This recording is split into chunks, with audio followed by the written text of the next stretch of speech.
Dear brothers and sisters, आप सभी का ध्रुवा स्टाइल यूट्यूब चैनल पर स्वागत है। आज का कुछ टॉपिक जो है वो बीएड से रिलेटेड टॉपिक है। जैसा कि आप लोग देख सकते हैं कि ये सारे टॉपिक जो है इसी चैनल पर अपलोड किया गया है, लेकिन सेकंड ईयर के बहुत दिनों से मैं वीडियो नहीं बना पा रहा था।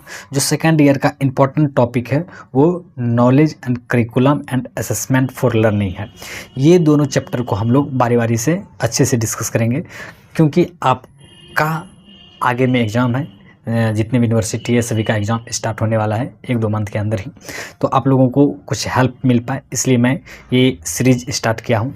जैसा कि आप लोगों को पता है कि पहले के जितने भी चैप्टर्स हैं, जो कि आप देख सकते हैं, childhood and growing up, contemporary Indian education, learning and teaching, language across the curriculum, understanding discipline and subject and gender, school and society, ये सारे चैप्टर जो है आपको इसी यूट्यूब चैनल के प्लेलिस्ट में मिल जाएंगे। सारे चैप्टर के इम्पॉर्टेंट फैक्ट जो होते हैं, जो एग्ज़ाम में पूछे जाते हैं, उनसे रिलेटेड जितने क्वेश्चंस बनने वाले होते हैं वो सारे क्वेश्चंस मैंने ऑलरेडी डिस्क्राइब कर चुका हूँ। ये जो इम्पोर्टेंट है सेकंड ईयर के, जो किसी किसी यूनिवर्सिटी में तो फर्स्ट ईयर में भी पूछ लिया जाता है, लेकिन लगभग यूनिवर्सिटी में सेकंड ईयर का ये टॉपिक है, knowledge and curriculum and assessment for learning. इनके बारे में हम लोग डिस्कस करेंगे। आपसे एक विशेष रिक्वेस्ट है और साथ में कुछ इन्फॉर्मेशन है जो मैं आपको बताना चाहता हूँ। जैसा कि आप लोग देख सकते हैं ये हैंड रिटन नोट्स, जितने भी आप चैप्टर देख रहे हैं इन सारे के अगर आप हैंड रिटन नोट्स चाहते हैं तो आप इस नंबर पे हमसे कांटेक्ट कर सकते हैं 7667493708 पे। ये उन स्टूडेंट के लिए है ये नोट्स जो स्टूडेंट साल भर में या फिर अपने तैयारी को अच्छे से नहीं कर पाए हैं, तो वो लास्ट टाइम में इन नोट्स के माध्यम से पढ़ लें। नहीं तो इसे मैं सजेस्ट करना चाहूँगा कि अगर आप लोग अच्छे से तैयारी पूरे ईयर में करते हैं तो वो आप लोगों के लिए बेटर है, उसी को कीजिए। नोट्स पढ़ के एग्ज़ाम पास किया जा सकता है, आप सोच को डेवलप नहीं कर सकते हैं। तो इसलिए मेरा तो पहला रिक्वेस्ट है कि आप लोग अच्छे से तैयारी करें, पूरा साल अच्छे से पढ़ें। लेकिन हाँ, जो तैयारी नहीं कर पाए हैं वो इन नोट्स को बाय कर सकते हैं। तो नेक्स्ट स्लाइड में हम लोग देखते हैं कि क्या है। नेक्स्ट स्लाइड जो देख रहे हैं आप, एक पहला टेलीग्राम का है और दूसरा व्हाट्सएप चैनल का है। तो टेलीग्राम अगर आप ज्वाइन करते हैं तो इस पे आपको ऑल सब्जेक्ट के पीडीएफ मिलेंगे, और जितने बीएड से रिलेटेड यूनिवर्सिटी हैं, इंडिया के मोस्ट इम्पॉर्टेंट यूनिवर्सिटी, उन सारे यूनिवर्सिटी के आपका सिलेबस या फिर नोट्स जो है, सब्जेक्ट जो है, पीडीएफ जो है, वो सारे नोट्स आपको इस चैनल पे मिल जाएंगे। वो हैंड रिटन्स नहीं होंगे, लेकिन वो सारे अच्छे से पीडीएफ होंगे जिसको आप स्टडी कर सकते हैं। सेकंड जो है ये व्हाट्सएप चैनल, इसको आप ज्वाइन करते हैं तो जॉब से रिलेटेड इन्फॉर्मेशन मिल जाएगी, और कुछ वीडियो जो ध्रुवा स्टाइल यूट्यूब चैनल पे अपलोड होती है वो आपको यहाँ से मिल सकते हैं, तो आप इनको ज़रूर ज्वाइन कर लें। थर्ड में कुछ इन्फॉर्मेशन ये है कि मैं सीरीज स्टार्ट किया हूँ हिस्ट्री, ज्योग्राफी, पॉलिटिक्स, सभी सब्जेक्टों का। तो उसमें एंशिएंट हिस्ट्री का ये कुछ टॉपिक दिया गया है, चैप्टर दिया गया है। आप देख सकते हैं इनमें से बहुत सारे टॉपिक मैंने रिकॉर्ड कर लिया है जो आगे आने वाले समय में आपको प्रोवाइड किया जाएगा। तो चलिए, आज का जो चैप्टर है नॉलेज एंड करिकुलम का है, जो हम लोग स्टार्ट करने जा रहे हैं। तो चलिए अच्छे से पढ़ते हैं। आज का टॉपिक बहुत ही इम्पोर्टेंट है। विभिन्न चिंतकों द्वारा प्रतिपादित शिक्षा तथा ज्ञान, education and knowledge as visualised by different thinkers, जैसे कि गांधी, टैगोर, कृष्णमूर्ति एंड फेवल। ये जितने भी शिक्षा जगत के प्रतिपादित चिंतक हैं, इनके बारे में हम लोग आज डिस्कस करेंगे, क्योंकि आपके एग्जाम हॉल में इन सारे शिक्षाविदों से रिलेटेड क्वेश्चंस आते हैं। 2 क्वेश्चन तो अवश्य आते हैं जिसमें से आपको एक के बारे में डिस्कस करना होता है, जो कि बहुत ही इंपॉर्टेंट है। ये जितने भी बीएड के स्टूडेंट हैं उन सारों ने अपने प्रीवियस वो सभी स्टूडेंट से रिक्वेस्ट है, आप प्रीवियस ईयर क्वेश्चंस को जाकर देख सकते हैं। एक शिक्षाविद के बारे में डिस्कस करने के लिए अवश्य ही प्रश्न दिए जाते हैं, तो इसलिए मैं इन टॉपिकों को जो आपके एग्जाम पॉइंट ऑफ व्यू से इम्पोर्टेंट है, तो उस टॉपिक को मैंने आज सेलेक्ट किया है और उसके बारे में आज हम लोग डिस्कस करेंगे। तो आप लोग देख सकते हैं, ये मैंने 3 शिक्षाविद को 9 भागों में डिकोड किया है, जिस माध्यम से आप अगर पढ़ लेते हैं तो किसी एक के बारे में अवश्य इनको वहाँ जाके डिस्क्राइब कर पाएंगे और अच्छे नंबर्स ला सकते हैं बीएड के एग्जामों में। तो चलिए स्टार्ट करते हैं। आज का पहला जो है वो गांधी जी के दर्शन के बारे में देखेंगे। गांधी जी के दर्शन जो है, महात्मा गांधी जी, इनके बारे में कुछ डिस्कस कर लेते हैं। जैसा कि आपको पता है कि 2 अक्टूबर 1869 1869 में इनका जन्म हुआ और इसने बैरिस्टर की पढ़ाई के लिए लंदन गए। वहाँ पे मैं इसने इनके कुछ बैकग्राउंड के बारे में अगर हम लोग डिस्कस करते हैं तो वहाँ पे बैरिस्टर की उपाधि डिग्रियों लेके इसने दक्षिण अमेरिका में कुछ दिन के लिए अपनी वकालत भी की और फिर वहाँ से आने के बाद जो कि 9 जनवरी 1915 को भारत आते हैं और उसी दिन हम लोग प्रवासी भारतीय दिवस भी मनाते हैं गांधी जी के आगमन के ही फलस्वरूप।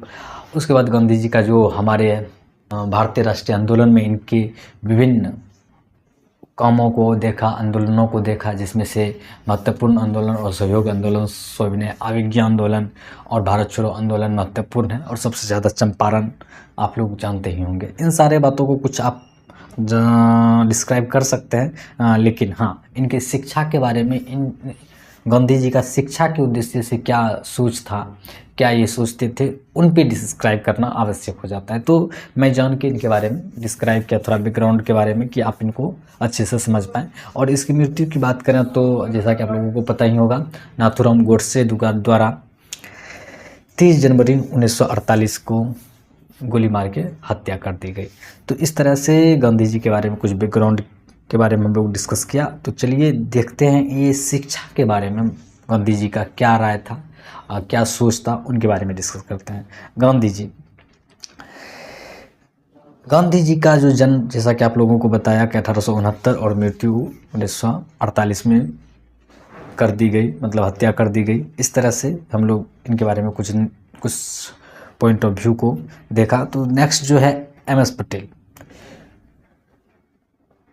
गांधी जी ने उन महान शिक्षकों तथा उपदेशों की गौरवशाली मंडली में अनोखा स्थान प्राप्त किया है जिन्होंने शिक्षा के क्षेत्र में नवज्योति प्रदान की है। MS पटेल जी का कहना है, किसका?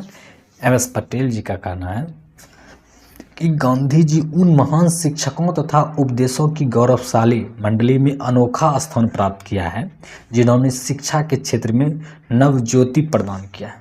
शिक्षा के क्षेत्र में कहने का मतलब है कि शिक्षा के क्षेत्र में कुछ नए चीज़ों को ऐड किया है और प्रकाश डाला है कि हमारे देश की शिक्षा व्यवस्था इस तरह की होनी चाहिए। ठीक है, इनके जीवन के इतिहास के बारे में अगर मैं डिस्कस करूं, जैसा कि मैंने आपको थोड़ा सा पहले बैकग्राउंड दे चुका हूं, फिर भी कुछ पॉइंट को देखता हूं तो आप इस तरह से देख सकते हैं और थोड़ा सा इनके बारे में लिख भी सकते हैं।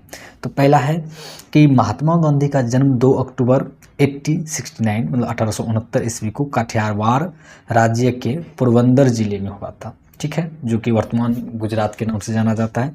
गांधी जी के पिता श्री करमचंद गांधी राजकोट रियासत के दीवान थे। ठीक है, इनकी माता श्रीमती पुतलीबाई बड़ी नम्र तथा दयालु थी। गांधी जी का संपूर्ण परिवार वैष्णव था। ठीक है, जिसका प्रभाव इन पर भी पड़ा था। ठीक है, ये सारे कुछ फैक्ट है जो कि आप एग्जाम हॉल में लिख सकते हैं, थोड़ा सा, ज़्यादा नहीं। इन चीज़ों पे ज़्यादा डिस्कस करेंगे तो इनका जो इन प्रश्नों का जो मेन उद्देश्य है वो कहीं ना कहीं पीछे हो जाएगी। तो ये जीवन इतिहास थोड़ा सा बैकग्राउंड आप लिख सकते हैं। तो नेक्स्ट हम लोग देखेंगे 13 वर्ष की आयु में इनका विवाह कस्तूरबा के साथ हुआ। जैसा कि लोगों को पता है कि इनकी बीवी का नाम कस्तूरबा गांधी था। सन 1887 में इन्होंने मैट्रिकुलेशन की परीक्षा उत्तीर्ण की। कब? 87 में। और इसी वर्ष कानून की शिक्षा पढ़ने के लिए इंग्लैंड चले गए।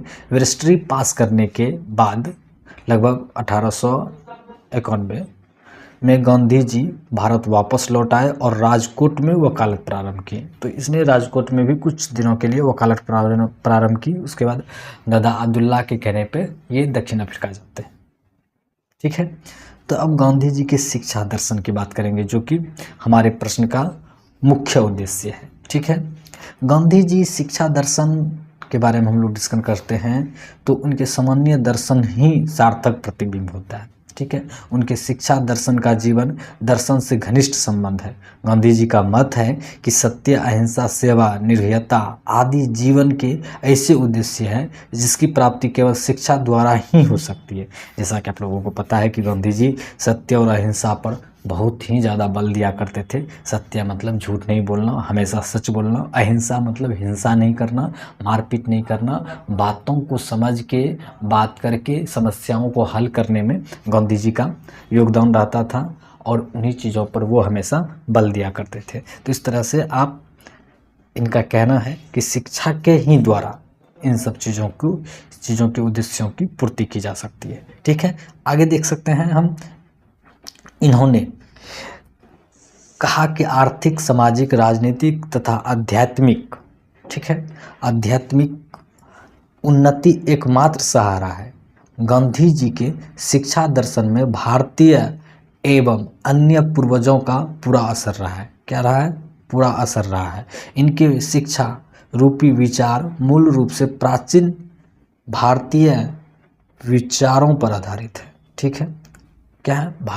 भारत का जो प्राचीन विचार था, इन पे इसका शिक्षा का जो आधार आधारित है। ठीक है, तो आप लोग इस चीज़ों को अच्छे से समझ के डिस्क्राइब करेंगे कि गांधी जी का जो शिक्षा पर जोर देना था वो प्राचीन भारतीयों का जो विचार हुआ करता था, मूल विचार, उन पर आधारित था, लेकिन उन पर पाश्चात्य शिक्षा सिद्धांतों का अनुपम समन्वय था। इसका मतलब आप नहीं समझे होंगे कि ये क्या कह रहा है? पाश्चात्य मतलब ये पश्चिमी जो लोग आए थे, जैसे अंग्रेज, वो लोग किस तरह से शिक्षा ग्रहण कर रहे हैं, किस तरह से वो सीख पा रहे हैं, तो उन पर भी इनका कुछ ना कुछ योगदान था। ये नहीं कि पूरी तरह से था कि उनकी अच्छाइयों को हम लोग एक्सेप्ट कर सकते हैं। ठीक है, इनके शिक्षा दर्शन पर गीता का प्रभाव पड़ा है, जो कि भागवत गीता है। उनके बारे में भी बोला जा रहा है कि इनके शिक्षा पर उनका भी कुछ प्रभाव पड़ा है। ठीक है, रस्किन का प्रसिद्ध पुस्तक जो है अनटू द लास्ट, आप लिख सकते हैं कि रस्किन महोदय हैं, जो कि एक बहुत ही प्रसिद्ध पुस्तक लिखे हैं, अनटू द लास्ट। तो ये इनके बारे में आप डिस्क्राइब करेंगे। तथा टॉल्स्टॉय की पुस्तक जो the kingdom of God is with in you, एक पुस्तक है टॉल्स्टॉय महोदय की, उसका नाम है the kingdom of God is with in you, and green के विचारों पर भी प्रभाव पड़ा है। मतलब इन सारे किताबों का जब अध्ययन गांधी जी के द्वारा किया गया तो इनमें जो बातें लिखी थी, इन सब बातों का भी असर गांधी जी पे पड़ा, और इन सारे चीज़ों को ही समझकर भारत की शिक्षा व्यवस्था कैसी होना चाहिए उस पर इसने अपना बल दिया। ठीक है, इस तरह से हम लोग आगे अगर देखेंगे तो गांधी जी के शिक्षा दर्शन में प्रकृतिवाद, आदर्शवाद, प्रयोजनवाद और अद्भुत, इन सारे वाद का अद्भुत समन्वय पाया जाता है। जबकि डॉक्टर पटेल के शब्दों में गांधी जी का शैक्षणिक दर्शन स्वरूप जो होता है वो दृष्टि प्रकृतिवादी उद्देश्य की दृष्टि से आदर्शवादी तथा शिक्षण विधि की दृष्टि से प्रयोजनवादी है। इस जगह आप थोड़ा सा समझने में डिस्टर्ब होंगे, तो मैं फिर से समझाता हूँ। गांधी जी का जो शैक्षणिक दर्शन स्वरूप की दृष्टि है वो प्रकृतिवादी है। मतलब गांधी जी कहते हैं प्रकृति से प्रेम होना चाहिए, प्रकृति पर बल देना चाहिए, वृक्षों को, वायु को साफ रखना चाहिए। मिट्टी में जो हमारे मिट्टी है आज देखते होंगे कितना ज़्यादा मतलब खाद डालकर उसको विषैला बनाया गया है। तो इन सब चीज़ों पर गांधी जी का अपना सोच था, विचार था। ठीक है, इस तरह से आप लोग, ये आदर्शवादी था, जबकि प्रकृतिवादी इसकी दृष्टि से आदर्श तथा शिक्षण विधि की दृष्टि से प्रयोजनवादी था। महात्मा गांधी एक आदर्शवादी, दार्शनिक और शिक्षा शास्त्री थे। ठीक है, क्या थे? शिक्षा शास्त्री थे। वे पृथ्वी पर ईश्वर के राज्य स्थापित करना चाहते थे। आदर्शवाद की तरह गांधी जी ने शिक्षा के उद्देश्य का विधान किया है, जिसके द्वारा बालक का शारीरिक, मानसिक और नैतिक, धार्मिक और सौंदर्यात्मक सभी प्रकार का विकास संतुलन रूप से हो सके। इन बातों पर जोर भी दिए हैं कि बच्चे का जो है पूरी तरह से विकास होना चाहिए, संपूर्ण विकास होना चाहिए, शारीरिक रूप से, मानसिक रूप से, नैतिक रूप से, धार्मिक रूप से, अच्छे पूरी तरह से संपूर्ण विकास होना चाहिए बच्चे पे। इस तरह के बातों पर गांधी जी का मुख्य बात था। ठीक है, इस तरह से आप देख सकते हैं वह अपने चरम लक्ष्य को, आत्मभूति को प्राप्त कर सके। गांधी जी का शैक्षणिक दर्शन स्वरूप ही दृष्टि से प्रकृतिवादी, उद्देश्य की दृष्टि से आदर्शवादी तथा शिक्षण विधि की दृष्टि से प्रयोजनवादी है। ये इम्पोर्टेंट फैक्ट है, आप इस पर जरूर चिंतन मनन करेंगे कि शिक्षण की दृष्टि से प्रयोजनवादी, अगर शिक्षा आप ग्रहण करते हैं तो किस तरह से प्रयोजन किया जाना चाहिए, उन पे आप डिस्कस अवश्य करें। ठीक है। महात्मा गांधी एक आदर्शवादी की तरह गांधी जी ने एक शिक्षा के उद्देश्य का विधान किया है और जिनके द्वारा बालक का जो है शारीरिक, मानसिक, नैतिक, धार्मिक जीवन ने शिक्षा के उद्देश्यों का विधान किया है। ठीक है। इस तरह से जिनके द्वारा बालक का ये सारे विकास का संतुलन पूरी तरह से पूर्ण संतुलन या उसके तालमेल बैठा पाए उनके विकास में। ठीक है। इस तरह से आगे अगर हम लोग बढ़ते हैं वो तो देखते हैं कि वह अपने चरम लक्ष्य आत्मभूति प्राप्त कर सके। गांधी जी ने कहा है कि ईश्वर तथा सत्य को, गांधी जी ने कहा है ईश्वर तथा सत्य को समाज सेवा द्वारा प्राप्त किया जा सकता है। अगर आप समाज सेवा करते हैं तो इससे आप ईश्वर और सत्य को प्राप्त कर सकते हैं। ठीक है। गांधी जी ने कहा है कि ईश्वर तथा सत्य को समाज सेवा द्वारा प्राप्त किया जा सकता है एवं वैराग्य द्वारा नहीं। गांधी जी ने पेस्टोलॉजी की तरह, किसके द्वारा? पेस्टोलॉजी की तरह शिक्षा के केंद्र बिंदु बालक को माना और उसके सर्वांगीण विकास का समर्थन किया है। ठीक है। मतलब जब भी बच्चे का विकास हो वो सर्वांगीण हो, मतलब पूरी तरह से हो। ये नहीं कि उसे पढ़ने के लिए सिखा दिया गया और संस्कार नहीं सिखाया गया कि बड़ों के साथ किस तरह बात किया जाए, किस तरह खाना खाना चाहिए, किस तरह बैठ के अध्ययन करना चाहिए, किस तरह लोगों से बात करना चाहिए, अपने से बड़े लोगों का किस तरह आदर करना चाहिए। उन सारे चीज़ों को बच्चे को सिखाना आवश्यक होता है। किससे किस तरह बात कर, मतलब संपूर्ण सर्वांगीण विकास पर समर्थन किया है। किसने? तो गांधी जी ने। इस तरह से आप फैक्ट को लिखेंगे तो अच्छे से आप भी समझ पाएंगे और जो एग्जामिनर होंगे वो भी अच्छे से आपको नंबर देंगे। इस तरह से शायद मुझे लगता है कि मैं सारे फैक्ट को अच्छे से डिस्क्राइब कर पा रहा हूँ। अगर किसी भी तरह से आपको अगर कठिनाई हो रही हो, समझने में प्रॉब्लम आ रही हो तो आप कमेंट करके ज़रूर बता सकते हैं। तो अब थोड़ा सा इनके प्रिंसिपल पे हम लोग बात करते हैं। गांधी जी के शिक्षा दर्शन के आधारभूत सिद्धांत, fundamental principles of the education philosophy of Gandhi ji. Gandhi ji का क्या फिलॉसफी था उनके बारे में हम लोग देखते हैं। तो कुछ फैक्ट के माध्यम से पढ़ेंगे, मतलब पॉइंट के माध्यम से, पॉइंट्स अगर पॉइंट करके डिस्क्राइब करते हैं तो मुझे लगता है कि आपको नंबर ज़्यादा मिलेंगे। पॉइंट हर कोई चाहता है कि बाय पॉइंट अगर लिखते हैं तो एग्जामिनर को भी पढ़ने में, समझने में आसानी होती है और आपको अच्छे नंबर्स भी मिलते हैं। गांधी जी का शिक्षा दर्शन जो है निम्न आधारभूत सिद्धांत है। पहला जो शिक्षा का बल केंद्रित होना चाहिए, बाल केंद्रित, मतलब बच्चे को ध्यान में रख के शिक्षा बना, मतलब शिक्षा का जो पैटर्न होता है वो बालक को ध्यान में रख के बनाना चाहिए। ये नहीं कि कुछ भी बना दे रहे हैं ना, बच्चे कैसे सीखेंगे, बच्चे के लिए क्या ज़रूरी है, वो बाल केंद्रित होना चाहिए, पहला। दूसरा है 7 से 14 वर्ष के बच्चों को निःशुल्क शिक्षा देनी चाहिए। ये गांधी जी का ही सोच था, जो कि आप संविधान पढ़ेंगे तो उसमें 42 अमेंडमेंट 1976 में शिक्षा को मूल अधिकार दिया गया बच्चों के लिए। 7 से 14 वर्ष के बच्चों को निःशुल्क शिक्षा दिया गया है, जो कि वर्तमान में फंडामेंटल राइट्स हो चुकी है, जो कि आर्टिकल अनुच्छेद 21 के ए में इसके बारे में डिस्क्राइब किया गया है। ठीक है। तो आप इन चीज़ों को भी फैक्ट के माध्यम से समझ सकते हैं, जान सकते हैं। इसलिए ये सब जानना है क्योंकि आने वाले समय में आपको पता ही है कि आप बीएड पढ़ते हैं, फिर जाकर आपको सीटेट निकालना पड़ेगा, फिर उसके बाद जो स्टेट लेवल का एग्ज़ाम होता है वो आपको क्वालिफाई करना पड़ेगा। इस लेवल से आपको इन सारे बातों को, आपका भी सर्वांगीण विकास जरूरी है। ठीक है। तो नेक्स्ट पॉइंट हम लोग देखेंगे तीसरा नंबर, निर्देशन का माध्यम बालक की मातृभाषा में होना चाहिए। बिल्कुल, मतलब बच्चे जिस भाषा में बोल के सुन के बड़े हुए हैं, अपने मातृभाषा मदर टंग, उसी भाषा में बच्चे का जो पढ़ाई है वो होना चाहिए। ये गांधी जी का सोच था। फोर्थ में है बालक की शिक्षा में अंग्रेजी का कोई स्थान नहीं होना चाहिए। ये गांधी जी का मानना था उस समय के अनुकूल, लेकिन ऐसा कुछ नहीं है। अगर बच्चे एक लैंग्वेज ज़्यादा सीख जाते हैं तो उसमें उनकी कोई खराब नहीं। हाँ, लेकिन वो जोर दिया है मातृ लैंग्वेज पे, तो मातृ लैंग्वेज बच्चे को सीखना जानना जरूरी होता है। फिफ्थ नंबर में हम देखेंगे शिक्षा बालक को स्वास्थ्य, शारीरिक, मानसिक, भावनात्मक विकास से जुड़ी होनी चाहिए। जैसा कि मैंने आपको बताया कि शिक्षा जो है बालक के स्वास्थ्य के विकास से भी जुड़ी होनी चाहिए। किस तरह? शारीरिक, मानसिक और भावनात्मक उसका विकास हो, उसके अनुसार भी शिक्षा होनी चाहिए। तो नेक्स्ट हम लोग देखेंगे 6 में कहा जा रहा है शिक्षा को बालक में मानव मूल्य का विकास करना चाहिए। 7 में सारी शिक्षा किसी न किसी उद्योग से दी जानी चाहिए ताकि वह किसी न किसी कार्य अनुभव प्राप्त कर सके। ये बहुत ज़्यादा ज़रूरी है हमारे शिक्षा व्यवस्था में, जो कि वर्तमान में भी इस पर सरकार द्वारा कोई कदम नहीं उठाया गया है।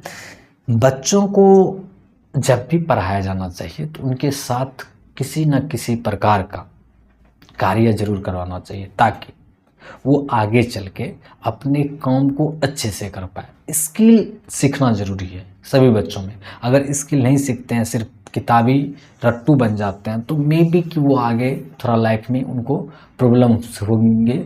लेकिन गांधी जी का भी मानना था कि बच्चों को पढ़ाई के साथ साथ किसी उद्योग धंधे से जुड़े रिलेटेड स्किल बतानी सिखानी अवश्य चाहिए। ठीक है, इस तरह से 8 नंबर हम लोग देखते हैं तो बालक की शिक्षा में किसी दस्तकारी को शिक्षा का साधन के रूप में प्रयोग करना चाहिए जिससे वह अपने जीवन के लिए आर्थिक आत्मनिर्भरता प्राप्त कर सके। ठीक है, इस तरह से आगे हम लोग देखेंगे 9 नंबर पॉइंट में। 9 नंबर पॉइंट कहा जा रहा है कि शिक्षा ऐसा हो जिससे बच्चा की स्वावलंबी बने, वह अपनी जीविका के लिए आत्मनिर्भर बने। वही बात जैसा कि मैंने आपको पहले के फैक्टों में बताया कि बच्चे को इस तरह से पढ़ाया जाना चाहिए जिससे कि वो आगे चल के सेल्फ डिपेंडेंट हो सके, स्वावलंबी बन सके, जीविका चला पाए, कुछ कमा सके, रुपये गेन कर सके। क्योंकि उद्देश्य तो आगे चल के पैसे कमाना ही है। हाँ, लेकिन ये भी ज़रूरी है कि बच्चे को बड़े होने के बाद उनका संस्कार किस तरह होना चाहिए। तो ये सब सारी चीज़ें तो पढ़ाया जाता है, जो कि हमारे आज भी शिक्षा जगत में, शिक्षा व्यवस्था में स्किल कहीं ना कहीं पीछे रह गया है। इसको आगे बढ़ाने के लिए थोड़ा ठोस कदम सरकार के द्वारा उठाया जाना चाहिए। वैसे कदम बहुत सारे उठाए गए हैं लेकिन वो कंपलसरी नहीं किया गया। कंपलसरी जब तक हमारे देश में नहीं लागू होता है लोग इग्नोर ही करते हैं, तो कंपलसरी ज़रूरी है। तो चलिए आगे का पॉइंट हम लोग डिस्कस करेंगे, शिक्षा का अर्थ, मीनिंग्स ऑफ एजुकेशन क्या है। ठीक है, उनके बारे में। शिक्षा से गांधी जी का अभिप्राय है कि मेरा अभिप्राय बच्चों तथा मनुष्य के शरीर, मन तथा आत्मा सर्वोत्तम तत्वों के बाहर निकलना है। उनके शरीर, मन तथा आत्मा का सर्वोत्तम तत्व जो होता है उसको बाहर निकालना है। जैसा कि कहा भी गया है और माना भी जाता है, मनुष्य के दिमाग जो है ज्ञानों के भंडार से भरा हुआ है। वो इतना दूर तक सोच सकता है, इतना दूर तक यूज करके अपने ज्ञान को विकास कर सकता है कि मतलब इसका कोई अंदाज़ा भी नहीं लगाया जा सकता है। कहा जाता है कि जो आइंस्टीन महोदय जो थे अपने दिमाग का मात्र 5% ही यूज किए थे, जो इतने बड़े बड़े समीकरण, इतने बड़े बड़े चीज़ों को उसने बता दिया, डिस्क्राइब कर पाया। हम लोग तो कुछ नहीं है उनके सामने। तो अगर 100%, 100% कोई व्यक्ति अपने माइंड का यूज करता है तो सोच सकते हैं आप कितनी चीज़ों को वो समझ पाएंगे। तो वही महात्मा गांधी जी का कहना है, गांधी जी का मेरा अभिप्राय है बच्चों तथा मनुष्य के शरीर, मन तथा आत्मा के सर्वोत्तम तत्वों को बाहर निकालना। ठीक है, नेक्स्ट पॉइंट देखेंगे, साक्षरता न तो शिक्षा का अंत है और न ही आरंभ। यह केवल एक साधन है जिसके द्वारा पुरुष और स्त्रियों को शिक्षित किया जा सकता है। ठीक है, शिक्षा से पूर्ण मनुष्य का विकास करना, निर्माण करना। पूर्ण मनुष्य से तात्पर्य यह है कि बालक के व्यक्तित्व के चारों पक्षों को, जैसे कि शरीर, हृदय, मन और आत्मा का सामंजस्य पूर्ण विकास हो सके। क्या? सामंजस्य का पूर्ण विकास हो सके। गांधी जी के अनुसार सच्ची शिक्षा वही है जो बालक को आध्यात्मिक, मानसिक और शारीरिक शक्तियों का व्यक्त और प्रेरित करती है। ठीक है, सबसे बड़ा इंपॉर्टेंट पॉइंट है, बच्चे को सारे प्रकार की शिक्षा दी जानी चाहिए, आध्यात्मिक, मानसिक, शारीरिक, हर प्रकार से। ठीक है, नेक्स्ट पॉइंट हम लोग देखेंगे शिक्षा विधियों, method of teaching. Gandhi ji ने शिक्षण विधि के निम्नलिखित सिद्धांतों व विधियों का मुख्य स्थान दिया है, जिसमें कि पहला पॉइंट जो है शारीरिक अंगों का उचित प्रयोग। गांधी जी ने कहा है कि मेरा विश्वास है कि मस्तिष्क को सच्ची शिक्षा केवल शारीरिक अंगों तथा आँख, कान, नाक आदि की उचित अभ्यास और प्रशिक्षण से प्राप्त की जा सकती है। दूसरे शब्दों में कहा जाए तो बालक के शारीरिक अंगों का विवेकपूर्ण प्रयोग करके उनके मस्तिष्क का विकास करने के लिए सबसे अच्छा और तेज तरीका है। ठीक है, नेक्स्ट पॉइंट हम लोग देखेंगे क्रिया द्वारा सीखना। ये बहुत इंपॉर्टेंट है, ये मैं भी इस पे बहुत ज़्यादा आप सीटेट का जब तैयारी करेंगे तो ये सबसे बड़ा फैक्ट होता है ये पॉइंट। अगर ये आप ध्यान में रखते हैं तो सीटेट क्वालिफाई कर पाएंगे, क्योंकि सीटेट में पहला क्वेश्चन जो होता है बच्चे को किस तरह सीखना चाहिए। तो ये सबसे क्रिया द्वारा, मतलब कोई काम करके, प्रैक्टिस करके, प्रैक्टिकल करके। तो क्रिया, गांधी जी ने मनोविज्ञान द्वारा प्रतिपादित सहसंबंध के सिद्धांत के महत्व को समझा और जीवन के प्रत्येक उपयोगी ज्ञान को उद्योग केंद्रित करने की विधि का समर्थन किया कि आप किसी भी कार्य को करके सीखिए, सिर्फ हवेबाजी नहीं, किताब क्लास में बैठे हुए हैं, बताया जा रहा सुन रहे नहीं, आप जाइए फील्ड में, बच्चों को सिखाइए, कराइए, तो बच्चे ज़्यादा सीखेंगे। बच्चे सीखते हैं, समझते हैं किसके द्वारा? क्रिया द्वारा। क्रिया द्वारा मतलब कोई काम करके, ठीक है। तीसरा फैक्ट है विचार, वाचन, विचार, कर्म द्वारा सीखना। गांधी जी ने भारतीय शिक्षण पद्धति के 3 स्तरों श्रवण, मनन और निध्यासन को वचन, विचार और कर्म द्वारा सीखने के रूप में ग्रहण किया। ये थोड़ा सा जो है हार्ड लैंग्वेज का यूज किया गया, तो आप इसको काट के इस जगह यूज कर सकते हैं। वाचन, विचार और कर्म द्वारा सीखने के रूप में ग्रहण किया है। गांधी जी ने कहा है कि शिक्षण विधि में इन तीनों का होना अति आवश्यक है, ठीक है। फोर्थ में प्रयोग द्वारा प्रयोग। गांधी जी ने बेसिक शिक्षा योजना को प्रायोगिक कार्य करने के लिए पर्याप्त क्षेत्र है। इस विधि द्वारा बालक विभिन्न समस्याओं के उत्पन्न होने के कारण उनकी वर्तमान स्थिति, स्वरूप और उनका तुलनात्मक अध्ययन कर सकते हैं, ठीक है। 5th नंबर पॉइंट है एकीकरण, ठीक है, इंटीग्रेशन। गांधी जी ने सैद्धांतिक ज्ञान का व्यावहारिक अनुभवों से और विद्यार्थियों के बौद्धिक जीवन के सामाजिक जीवन से एकीकरण पर बल दिया। देखिए मैं कुछ फैक्ट को थोड़ा सा स्किप कर ले रहा हूँ, क्योंकि हर पॉइंट को अगर मैं डिस्क्राइब करता हूँ तो टाइम बहुत ज़्यादा कंज्यूम होंगे, जिसकी वजह से आपके वीडियो के लेंथ जो है वो बढ़ जाएंगे। तो कुछ आप अच्छे से पढ़ के भी समझ सकते हैं, कोई ऐसा हार्ड लैंग्वेज का यूज नहीं किया गया है, नॉर्मल लैंग्वेज का यूज किया गया है, ठीक है। फिर भी मैं अपनी तरफ से अच्छे से डिस्क्राइब करने का कोशिश कर रहा हूँ। शिक्षक का क्या योगदान होता है इस बच्चे को पढ़ाने में, समझाने में, तो उनके बारे में गांधी जी बताते हैं। गांधी जी ने अपनी शिक्षा योजना में शिक्षक को आध्यात्मिक महत्व दिया है, अत्यधिक महत्व दिया है। उन्होंने शिक्षकों को बालक का मित्र, पथ प्रदर्शक तथा सहायक के रूप में माना है। इनका विश्वास है कि शिक्षा संबंध में किए गए प्रयोगों की सफलता शिक्षक पर निर्भर करती है। इसलिए उन्होंने सदैव इस बात पर बल दिया है कि हमको अपने बालकों के लिए सर्वोत्तम शिक्षा खोजना चाहिए, भले ही यह खोज कितनी महंगी क्यों न हो। गांधी जी का कहना है कि विद्यार्थियों को पुस्तक की अपेक्षा शिक्षक अधिक से अधिक शिक्षक है, मतलब पुस्तकों की अपेक्षा शिक्षक से अधिक शिक्षक है, ठीक है। इस तरह से आप पॉइंट को समझ सकते हैं। गांधी जी का कहना है कि विद्यार्थी को पुस्तक की अपेक्षा शिक्षक से अधिक शिक्षक है। ये फैक्ट कुछ समझ में नहीं आ रही है तो इस फैक्ट को हटा सकते हैं। तो मतलब कुल मिला के शिक्षक का योगदान जो है इस तरह से है कि वो मार्गदर्शक के रूप में कार्य करते हैं, पथ प्रदर्शक के रूप में कार्य करते हैं कि आपको इस रास्ते से इस तरह से चलना है ताकि आप अपनी मंजिल को प्राप्त कर सकें, ठीक है। तो नेक्स्ट पॉइंट जो है हम लोग देखेंगे बालक, चाइल्ड के बारे में। चाइल्ड किस तरह से सोचते हैं, समझते हैं। गांधी जी का कहना है कि विद्या अभ्यास के लिए अच्छे आचरण की आवश्यकता होती है, अतः सभी विद्यार्थियों को ब्रह्मचारी होना चाहिए, जो कि वर्तमान में थोड़ा कठिन है। फिर भी बच्चों को क्या ब्रह्मचार्य का पालन करना चाहिए ताकि वे संयम, नियम और सदाचार से रहे तथा अपना कर्तव्य पूरा करें। गांधी जी ने विद्यार्थी के मन में शारीरिक बल, बौद्धिक बल, चरित्र बल और आत्मिक बल की अपेक्षा की है। गांधी जी के अनुसार विद्यार्थियों को अनुशासित, विनियमित मतलब विनयी होना चाहिए, शांत होना चाहिए, अहिंसक होना चाहिए, जिज्ञासु, समाज एवं देश सेवा के प्रति स्वावलंबी होना चाहिए, ठीक है। उन्होंने कहा है कि विद्यार्थियों को अपने भीतर झांकना चाहिए और अपने व्यक्तिगत चरित्र की देखभाल करनी चाहिए, क्योंकि इसके बिना चरित्र की शिक्षा किसी काम की नहीं। अगर आप शिक्षा ग्रहण कर लेते हैं, पढ़ के कुछ बड़े बन जाते हैं, आप देखते भी होंगे कि कुछ लोग पढ़ के अच्छे कामयाब भी बन गए, सक्सेसफुल भी हो गए, लेकिन उनका चरित्र स्वभाव इतने ज़्यादा खराब है जो कि वो इतना बड़े मुकाम हासिल करने के बावजूद भी वो अच्छे व्यक्ति समाज में नहीं कहलाते हैं। इसलिए ज़रूरी है कि शिक्षा के साथ साथ आप अपने चरित्र का भी निर्माण आवश्यक करें। ये गांधी जी महोदय का कहना था। ठीक है, गांधी जी के शिक्षा दर्शन का कुछ मूल्यांकन कर लेते हैं कि इनका मूल्यांकन किस प्रकार किया गया है।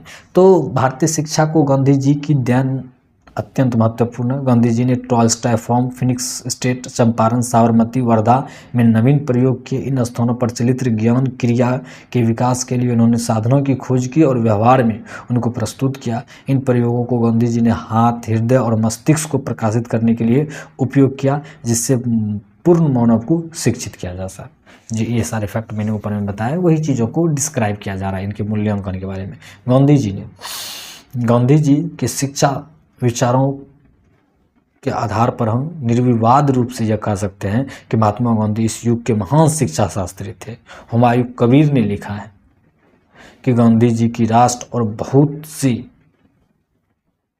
देशों में नवीन शिक्षा प्रयोग की देने में सर्वोत्तम है। मतलब एक हुमायूं कबीर जी थे, वो गांधी जी के बारे में लिखते हैं, गांधी जी की राष्ट्र को बहुत से देशों में नवीन शिक्षा के प्रयोग की देन सर्वोत्तम रही है।